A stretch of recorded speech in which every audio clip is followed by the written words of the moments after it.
Peace, people. Welcome to the latest episode of the Rough Draft. I am your host, Karen Alberto Sabio, and in this episode, I'll be asking the question, what kind of an entrepreneur are you?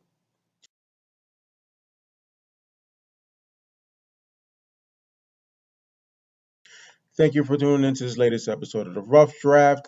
This particular episode is actually based on some certain things I've actually been seeing online as far as people giving advice to new authors. It's something that I've always done, especially through my group, the Universal Africana Literary Arts Movement. Um, I don't know, certain things about the way that certain people are presenting how to be an author, to me, I don't want to say isn't authentic, but I just think that there are certain things that they kind of bother me as far as like how they're telling people how to present themselves as if they have to be pre-packaged in some particular way. So the thing for me is that I'm asking the kind of question, what kind of an entrepreneur are you?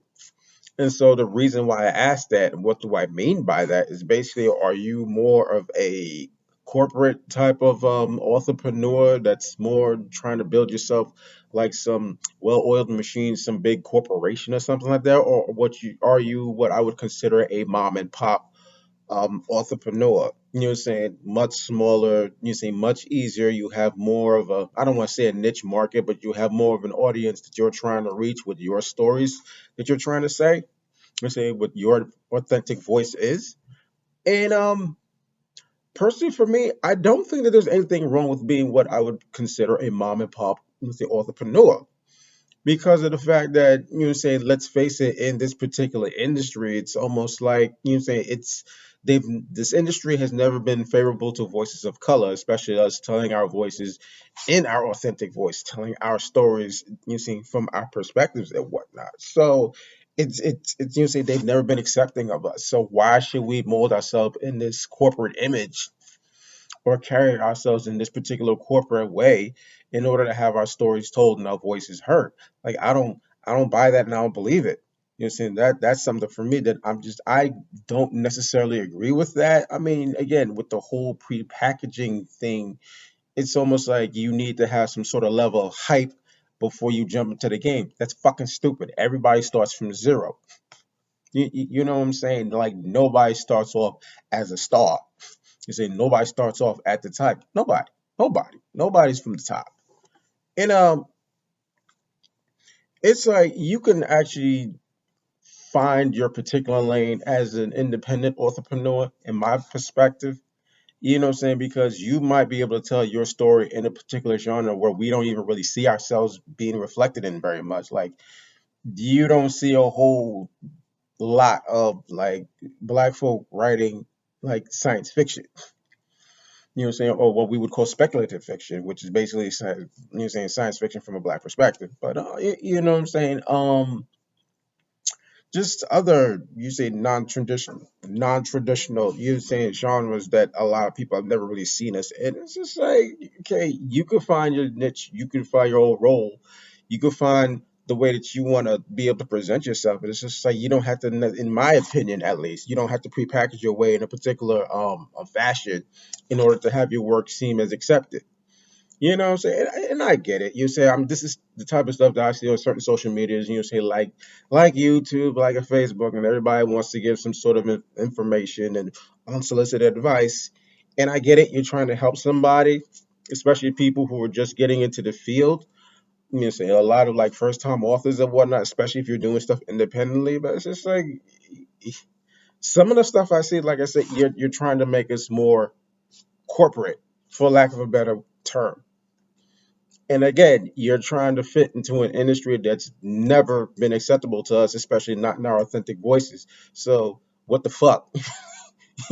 You know what I'm saying? Like I said, like being what I would consider a small time mom and pop, you can grow. You can grow from there instead of saying creating this more say manufactured image that the industry really wants you to put out. I'm just like, okay, even for those of us in this business, we're kind of telling other newbie writers and newbie published authors, saying to follow this corporate model. For what? That corporate model has never really served us, you saying, to begin with. So why the fuck are we still following that same damn model? That makes no damn sense. it's just this was just something that I kind of had to like get off my chest because I would see it a lot. And granted, I'm not a big name either myself. I'm been trying to do this for like I've been published for 13 years, but you're saying as far as like really trying to help other people and do stuff like that, I've been doing that longer with the literary arts movement, my organization. But still, you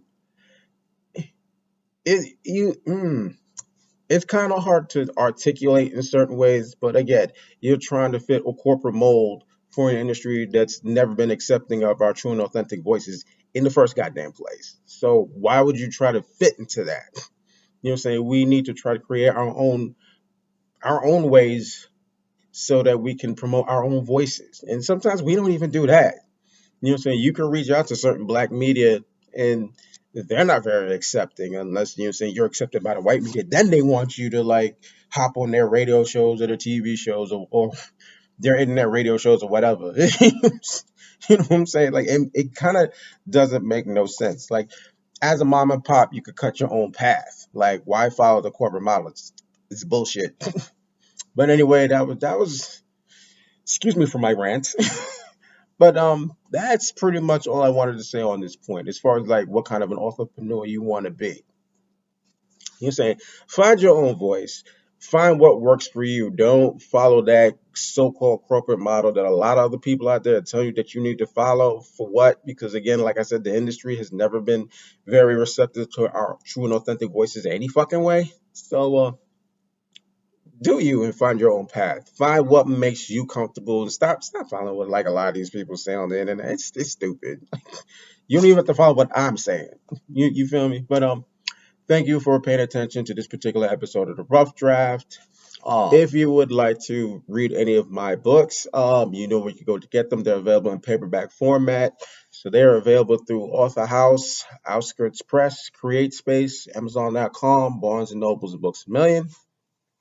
My books are also available in ebook format, so you can get them through distribution channels such as Kindle, Nook, Kobo, Apple Books, Scribd, Smashwords, and internationally through Tolino and Viblio.